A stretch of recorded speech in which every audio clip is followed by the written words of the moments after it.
Violence on the streets of Johannesburg and Pretoria has once again thrown sharp focus on the significant challenges in South Africa on social cohesion and integration that remain.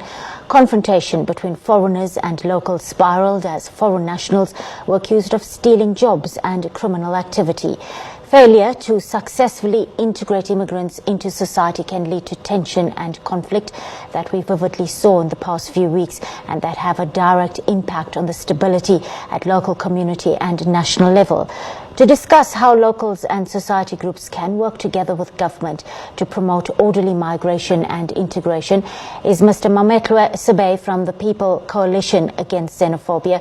Good afternoon, Mr. Sebei, and thank you so much for coming through to the SABC News Desk on a Saturday at that. Good afternoon to you. Yes. Really distressing scenes playing out over recent weeks in the country. From your line of work on the ground, working with people, what do you think is the cause, the actual cause, behind the spate of violence we're seeing recently? Well, I mean, it is evident that it is, a deepening crisis, in the economy. And, you just have to look at both the numbers as well, not just in terms of the economic performance, a very sharp downturn that we experience in the economy. But I think the devastation that it entails for many people. Levels of unemployment has skyrocketed. Now we are sitting at 10.2 million people.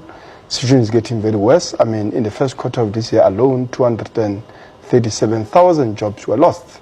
And that means a deepening level of, grinding poverty for many people. And it is that which obviously undermines cohesion, in a situation where also it's not like the social safety nets, social welfare as well. I mean, you look at, housing situation, 2.3 million backlog. Our people are staying in shacks. The situation is not getting any better. Any better. Year in, year out, actually, the housing backlog is growing by over 173,000 houses.